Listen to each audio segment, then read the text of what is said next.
আমরা Nitro alkane এবং aromatic Nitro যৌগ সম্পর্কে স্টাডি করছি। দেখো, নাইট্রো অ্যালকেন বা নাইট্রো প্যারাফিন এই যৌগগুলো প্রস্তুতি সাধারণত আমরা মেন যে প্রস্তুতি অ্যালকিল হ্যালাইড থেকে নাইট্রো অ্যালকেন তৈরি করা হয়।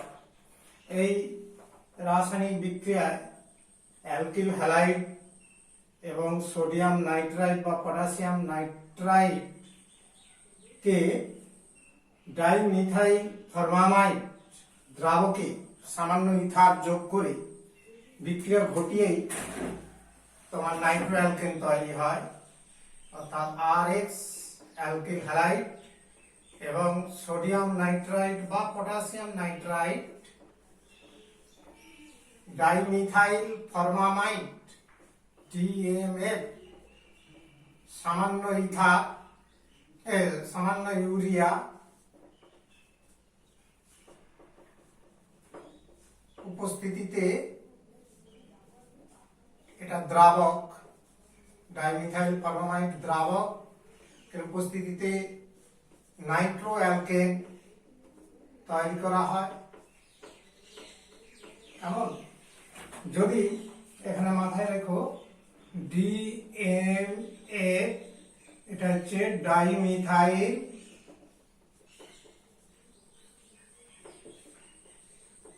ফরমামাইড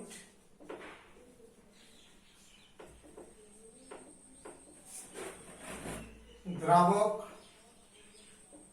রূপে সামান্য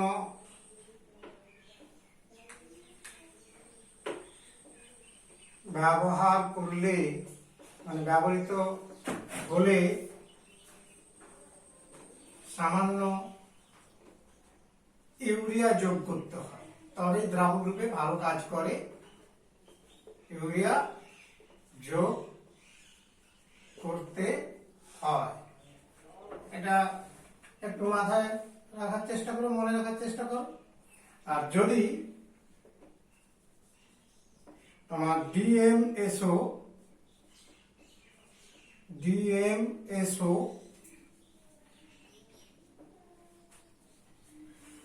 অর্থাৎ ডাইমিথাইল সালফোক্সাইড DMSO ডাইমিথাইল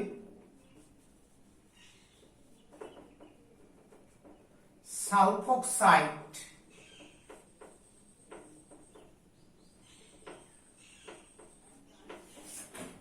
দ্রাবক ব্যবহার বা ব্যবহৃত হলে ব্যবহৃত হয়, তবে ইউরিয়া যোগ করার প্রয়োজন হয় না। ইউরিয়া যোগ করার দরকার হয় না। কেমন? তাহলে এক্সাম্পল উদাহরণ দিচ্ছি, দেখো, যেমন methyl chloride, sodium nitrite, DMF তার ডাইমিথাইল ফরমামাইড দ্রাবক যোগে যদি বিক্রিয়া ঘটানো হয় তাহলে এটা তৈরি হবে নাইট্রোমিথেন। আর সামান্য ইউরিয়া তো থাকবেই, আর সোডিয়াম ক্লোরাইড তৈরি হয়। অ্যানাদার, এটা একটা যেমন বিক্রিয়া শুনলে সোডিয়াম নাইট্রাইট বা পটাশিয়াম নাইট্রাইট যোগ করে আমরা বিক্রিয়া করতে পারি। দ্বিতীয় আরো একটা, যে সিলভার নাইট্রাইট যদি ব্যবহার করা হয়, অর্থাৎ অ্যালকিল হ্যালাইড সিলভার নাইট্রাইট সামান্য জলীয় ইথানল এটাকে দ্রাবক রূপে ব্যবহার করা হয়, তাহলে আবার লক্ষ্য করা একইভাবে নাইট্রো অ্যালকেন পাওয়া যাবে। আর সিলভার হ্যালাইড, যেমন ধরো আয়োডাইড অধক্ষিপ্ত হলো, আমরা এখানে সাধারণত আয়োডাইড বা ব্রোমাইড যৌগটি ব্যবহার করে থাকি। ক্লোরাইডটা ভালো বিক্রিয়া ছাড়া দেয় না, সে তুলনায় আয়োডাইড বা ব্রোমাইড উত্তম লিভিং গ্রুপ। আয়োডিন, আয়োডিন বিশেষ করে একটা উত্তম লিভিং গ্রুপ এবং উত্তম নিউক্লিওফাইল, সেই কারণে এটাকে এখানে লিভিং গ্রুপ হিসাবে খুব দ্রুত বিক্রিয়াটা ঘটাতে পারে। এই কারণে এই বিক্রিয়াটাও সাহায্য নিতে পারি। এবং হ্যালাইডের মধ্যে আয়োডাইড যৌগটা সবচেয়ে বেশি গতিতে বিক্রিয়া করে। যেমন মিথাইল আয়োডাইড সিলভার নাইট্রাইটের সঙ্গে জলীয় দ্রাবক হিসাবে সামান্য ইথানল ব্যবহার করা হয়, তাহলে নাইট্রোমিথেন সিলভার আয়োডাইড অধক্ষিপ্ত হয় আর নাইট্রোমিথেন তৈরি হয়। এই হলো প্রস্তুতি। এর রাসায়নিক ধর্ম বা রাসায়নিক বিক্রিয়াগুলো স্টাডি করতে হবে। দেখো না, রাসায়নিক ধর্ম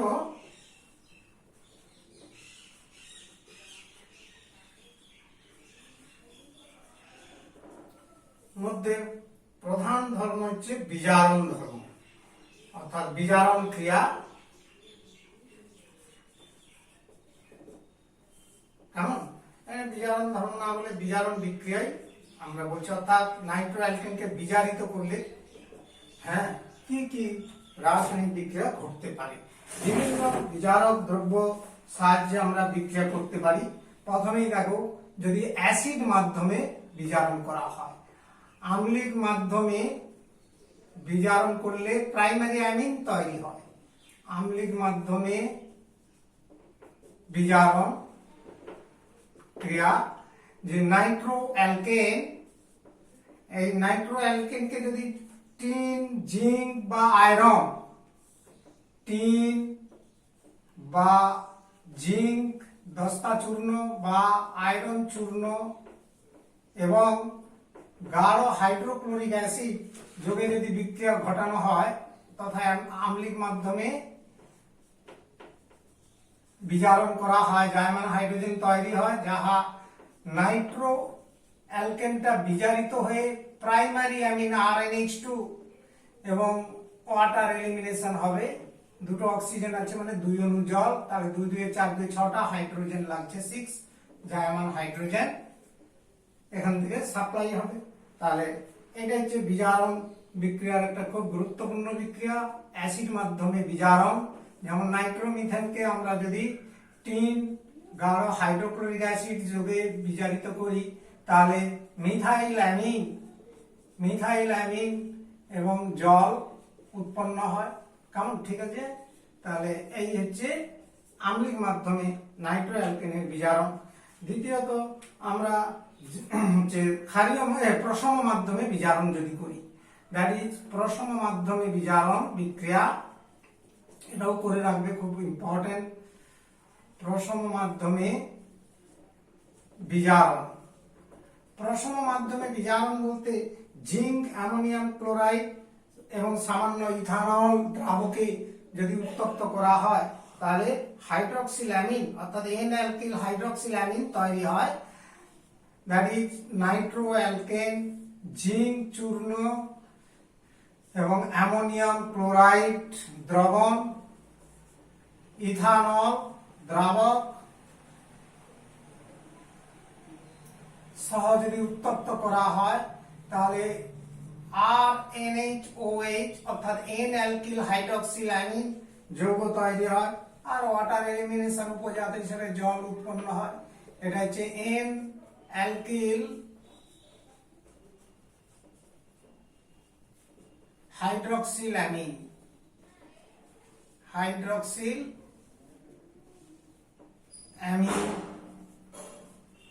যৌগ তৈরি হয়। তাহলে এখানে দেখো, প্রশম মাধ্যমে বিজারণ করলে আমরা এই ধরনের রাসায়নিক বিক্রিয়া দেখতে পাবো। যেমন একটা উদাহরণ দিচ্ছি,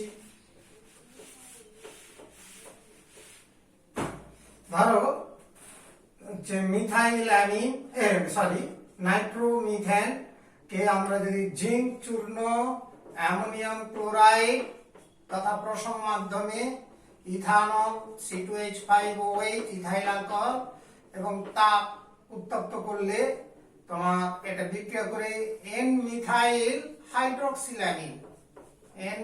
হাইড্রক্সিলামিন এবং জল উৎপন্ন হয়। এই ধরনের রাসায়নিক বিক্রিয়ার কথা জানলে, এছাড়া আমরা অ্যানাদার বিজারণ বিক্রিয়া, আরো বিজারণ বিক্রিয়া রয়েছে, যেমন সরাসরি আমরা বিজারণ করতে পারি। দেখো নাম্বার 3 নম্বর বিজারণ ধর্ম, আমরা নিকেল চূর্ণ বা প্ল্যাটিনাম বা আয়রন চূর্ণ এবং হাইড্রোজেন দ্বারা বা লিথিয়াম অ্যালুমিনিয়াম হাইড্রাইড দ্বারা বিজারণ বিক্রিয়া করতে পারি। তাহলে নাইট্রো অ্যালকেন RnO2 কে যদি নিকেল চূর্ণ হাইড্রোজেন সহ উত্তপ্ত করি বা লিথিয়াম অ্যালুমিনিয়াম হাইড্রাইড দ্বারা উত্তপ্ত করি, তাহলে এটা সব প্রাইমারি অ্যামিনে পরিণত হয়। Nitro alkane primary amine RNH2 এবং ওয়াটার এলিমিনেশন ঘটে। তাহলে এই ধরনের রাসায়নিক বিক্রিয়া ঘটতে পারে। তাহলে আমরা এই বিজারণ বিক্রিয়া সম্পর্কেও ধারণা করলাম। প্রথম ধর্ম গেল বিজারণ বিক্রিয়া।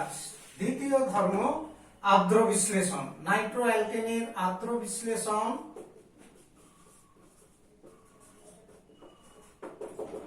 আর্দ্র বিশ্লেষণ বিক্রিয়া, এটা কি ধরনের বিক্রিয়া হতে পারে না, ফুটন্ত হাইড্রোক্লোরিক অ্যাসিড অথবা 85% গাঢ় সালফিউরিক অ্যাসিড সহ যদি আমরা নাইট্রো অ্যালকেনকে উত্তপ্ত করি, তাহলে নাইট্রো অ্যালকেন আর্দ্র বিশ্লিষ্ট হয়ে কার্বক্সিলিক অ্যাসিড এবং হাইড্রক্সিল্যামিন যৌগ তৈরি হয়।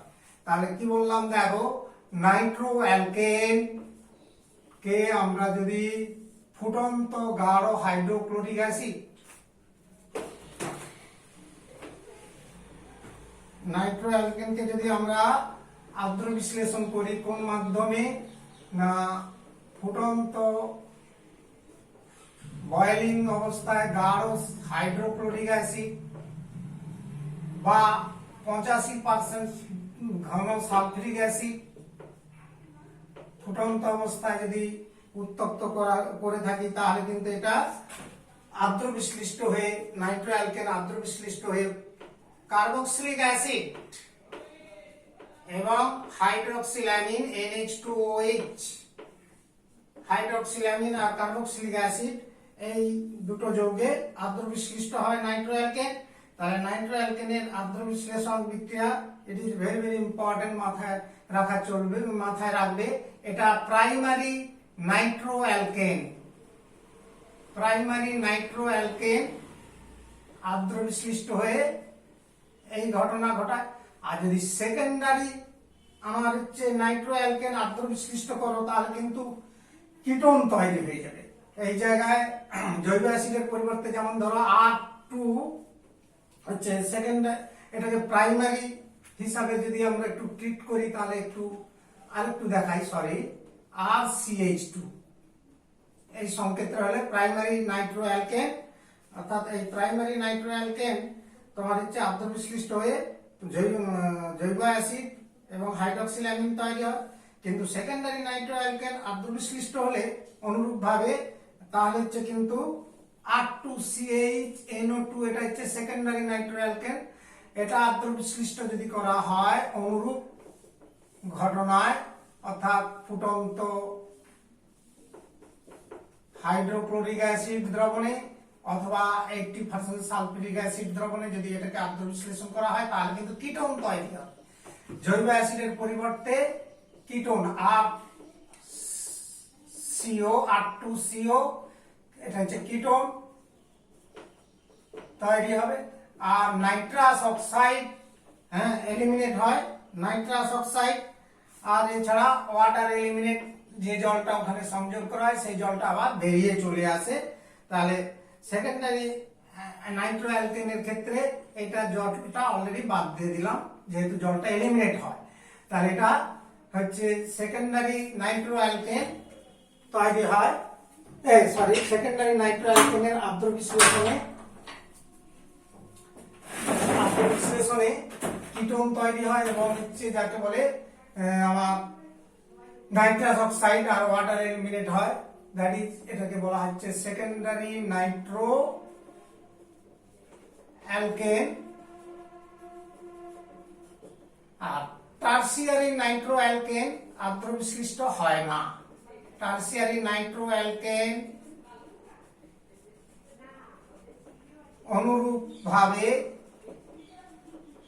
অনুরূপে আর্দ্র বিশ্লিষ্ট হয় না। অর্থাৎ প্রাইমারি সেকেন্ডারি টারসিয়ারি নাইট্রো অ্যালকেনের মধ্যে এদের মধ্যে পার্থক্য এই ধরনের আসতে পারে। তাহলে দেখো এখানে আমরা পার্থক্য করতে পারি আর্দ্র বিশ্লেষণ বিক্রিয়া দ্বারা। তাহলে আমরা হাইড্রোলিসিস রিঅ্যাকশন সম্পর্কীয় ধারণা করলাম। এরপরে দেখো অ্যাসিড ধর্ম, নাইট্রো অ্যালকেনের 3 নম্বর প্রপার্টি এর আম্লিক ধর্ম।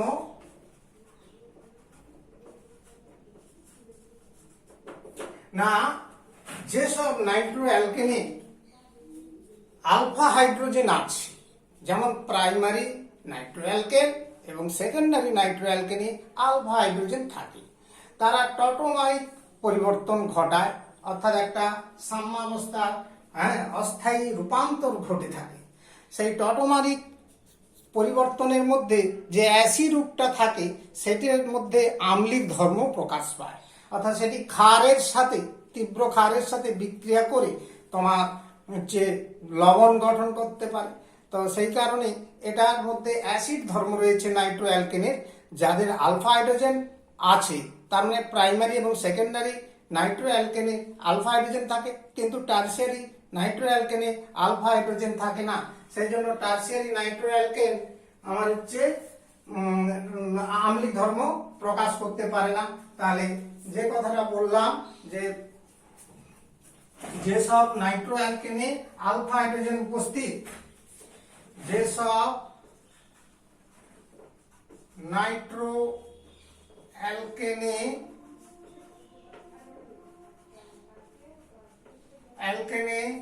আলফা হাইড্রোজেন বর্তমান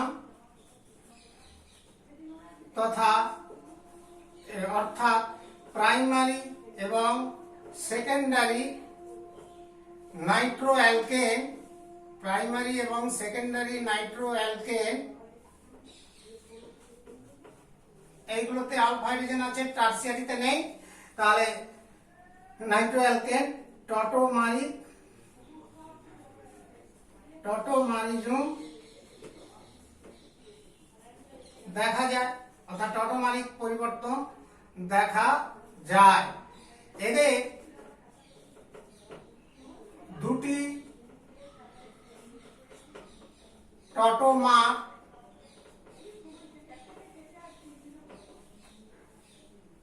হলো নাম্বার 1 নাইট্রো রূপ, একটা রূপ হচ্ছে টটোমারিক, একটা রূপের নাম নাইট্রো রূপ। অ্যানাদার রূপের নাম অর্থাৎ আরেকটি রূপের নাম হচ্ছে অ্যাসি রূপ। এই দুটো রূপ বর্তমান অ্যাসি রূপ। কেমন? আর এই নাইট্রো রূপ থেকে অ্যাসি রূপে পরিবর্তন হওয়ার সময় আম্লিক হাইড্রোজেন এখানে উপস্থিতি থাকে, সেই জন্য এর মধ্যে আম্লিক ধর্ম প্রকাশ পায়। তাহলে এইভাবে টটোমারিজম প্রদর্শন করার প্রক্রিয়াটি আমি একটু দেখাচ্ছি। যেমন একটা এক্সাম্পল দিচ্ছি, ধরো CH3 মিথাইল বলছি নাইট্রো ইথেন যৌগটা দিলে পরিষ্কার দিতে হবে। নাইট্রো ইথেনের সংকেত কি? CH3 CH2 NO2। এবার CH2 টাকে আমি CH দেখাচ্ছি, এটা আলফা হাইড্রোজেন আছে, NO2 তার মানে নাইট্রো মূলক, এর গঠনটা এইরকম। এটা সংকেতটা কি বললাম? Nitro ethane, that is CH3 CH2 NO2 টার স্ট্রাকচার ফর্মে লিখলাম এবং এটা কার্যকরী মূলকযুক্ত কার্বনটাকে নাইট্রো বলছি। এবার এই হাইড্রোজেনটা ট্রান্সফার হয় 3 নম্বর পরমাণুতে। টটোমারিক পরিবর্তন তোমরা জানো, অলরেডি 11 এ শিখেছো। 1 2 3 তৃতীয় নম্বর পরমাণুতে ট্রান্সফার হবে, আর এই সিগমা ইলেকট্রন জোড়টা এখানে এসে পাই বন্ধন তৈরি করবে, আর ওই পাই ইলেকট্রন জোড়টা এই অক্সিজেনে ট্রান্সফার হবে। অর্থাৎ এখানে একটা উভমুখী সাম্যাবস্থার সৃষ্টি হয়, যেটা লক্ষ্য করো কিরকম গঠনটা দাঁড়াচ্ছে। CH3 CH double bond NOH, এটা অক্সিজেন যেমন আছে থাকলো। তাহলে এই জায়গার এই যে পরিবর্তন, এটা হচ্ছে অ্যাসি রূপ, এটা হচ্ছে অ্যাসি রূপ, অর্থাৎ এটা 2 নম্বর স্ট্রাকচার। আর এটা হচ্ছে তোমার নাইট্রো রূপ। তাহলে এই দুটো রূপান্তর প্রক্রিয়া হচ্ছে তোমার, এটা 1 নম্বর স্ট্রাকচার। এই দুটো গঠন স্ট্রাকচারে পরস্পরের পরিবর্তনশীল হতে পারে, একটা সাম্যাবস্থার সৃষ্টি করতে পারে এরা দুটো ফর্ম। এটাকে বলা হচ্ছে কি টটোমারিজম, অর্থাৎ দুটো টটোমার দেখা যায়, অ্যাসিড নাইট্রো টটোমার। এই এই যৌগ দুটো এই রূপান্তরের মধ্যে এখানে দেখো তোমার OH মানে ওখানে প্রোটন হিসাবে ওই হাইড্রোজেন পরমাণুটা নির্গত হতে পারে, এই জন্য এটাকে বলা হচ্ছে কি অ্যাসিড ধর্ম প্রকাশ করে। যেমন এর মধ্যে যদি ক্ষার কস্টিক সোডা দ্রবণ যোগ করা হয়, তাহলে এটা বিক্রিয়া করে দেখো লবণ তৈরি করে, CH3 CH double bond N, হাইড্রোজেনটা প্রতিস্থাপিত হয় সোডিয়াম ধাতু দ্বারা, অর্থাৎ সোডিয়াম লবণ তৈরি করে। এই লবণটা তৈরি হয় প্লাস জল তৈরি হবে, তাহলে লবণ আর জল উৎপন্ন হয়, কাজেই এর মধ্যে আম্লিক ধর্ম প্রকাশ করে। যেহেতু এটাকে এই যৌগটাকে এই জন্য বলা হয় ছদ্ম অ্যাসিড, হ্যাঁ, যেহেতু কেবলমাত্র ক্ষারের উপস্থিতিতে, কেবলমাত্র ক্ষারের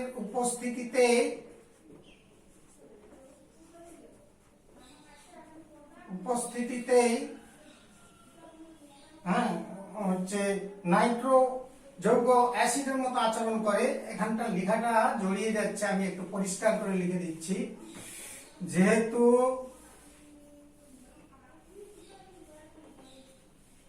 হচ্ছে কেবলমাত্র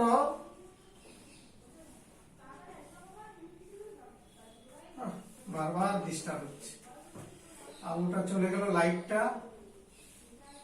যেহেতু কেবল মাত্র ক্ষারের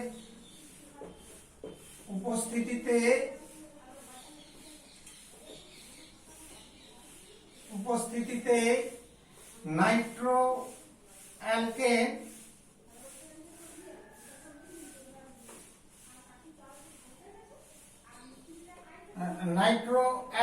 অ্যাসিডের মতো বিক্রিয়া করে, হ্যাঁ, অ্যাসিডের মতো আচরণ করে, অ্যাসিডের মতো আচরণ